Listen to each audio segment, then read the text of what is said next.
Dear civil service aspirants, मैं professor Vishnu Sharma पिछले 30 वर्षों से कृषि और पशु चिकित्सा और इससे संबंधित विषयों से अध्यापन का कार्य कर रहा हूँ। मैंने इन विश्वविद्यालयों में कुलपति का भी कार्य किया है और इस पूरी जर्नी के अंदर मैंने एक बात बिल्कुल क्लियरली सैकड़ों स्टूडेंट से इंटरेक्शन हुआ है, उसमें महसूस की है कि जो आंसर जो हम लिखते हैं, आंसर का जो कंपोजिशन पार्ट है वो बहुत इम्पॉर्टेंट है और उसके अंदर कंसेप्चुअल क्लियरेंस की मुझे कमी लगती है बच्चों में। कि जैसे हम ये माने कि हम कितना भी पढ़ रहे हैं, लेकिन एग्जामिनर के सामने जो जा रहा है वो हमारा लिखा हुआ आंसर जा रहा है। अब जो भी हमारी पढ़ाई है, सागर में जो हमने गोते लगाए हैं, उसके मोती निकल के उस आंसर में कैसे आ पाए, ये ही अपने आप में एक कला है। इसके कुछ मुख्य बात मैं आज आपसे जस्ट मैं शेयर करना चाह रहा हूँ। एक मकान जो बना हुआ मकान है, जो एक शानदार हवेली है, हम अपने आंसर को भी उससे कंपेयर कर लेते हैं।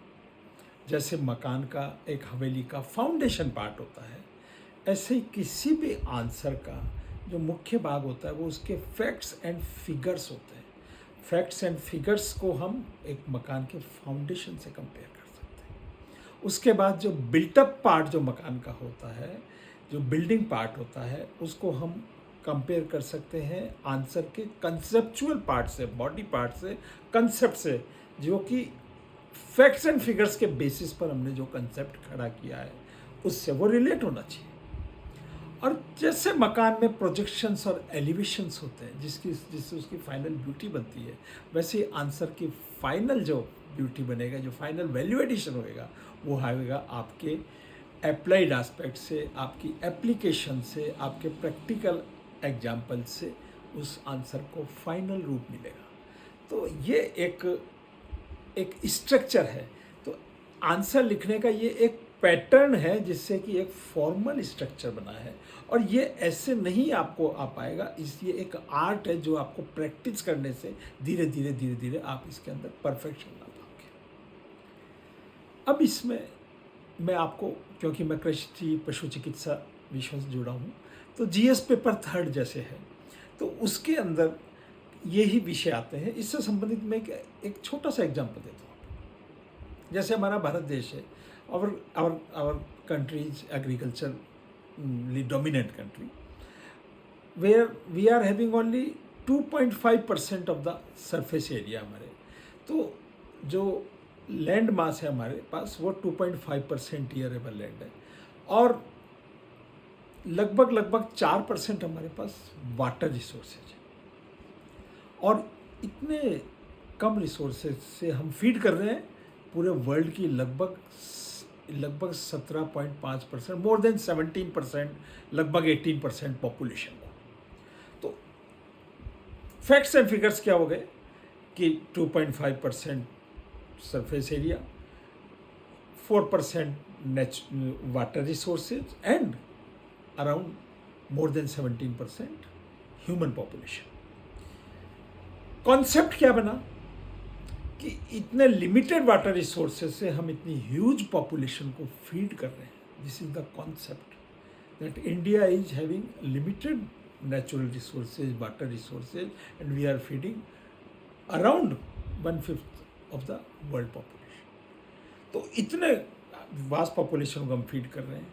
अब इस पर एप्लीकेशन पार्ट कि अब क्या है, जो वास्ट पॉपुलेशन है इसको हम फीड, जो हमारा शॉर्टफॉल है इसको पूरा कैसे करें। आप देखिए, अब अपने आप ही आप देखिए, हमारे पास लैंड तो इतनी सी, हमारे पास पॉपुलेशन इतनी है, तो क्या करें। तो लैंड की प्रोडक्टिविटी को बढ़ा दें। वो प्रैक्टिसेज हम करें, चाहे वो सॉइल की हो, चाहे दूसरी और लैंड प्रोडक्टिविटी को बढ़ाने की प्रैक्टिसेज हो। लैंड की प्रोडक्टिविटी बढ़ाएं, एक एप्लीकेशन, अप्लाइड पार्ट। दूसरा, हम जो प्लांट हो रहा है वो प्लांट एक यूनिट पर अगर 10 हो रहे हैं तो हम 100 प्लांट पैदा कर दें। नई प्लांट की वैरायटीज़ लाएं, सीड्स की वैरायटी लाएं, जिससे प्लांट हमारे पास ज़्यादा हों।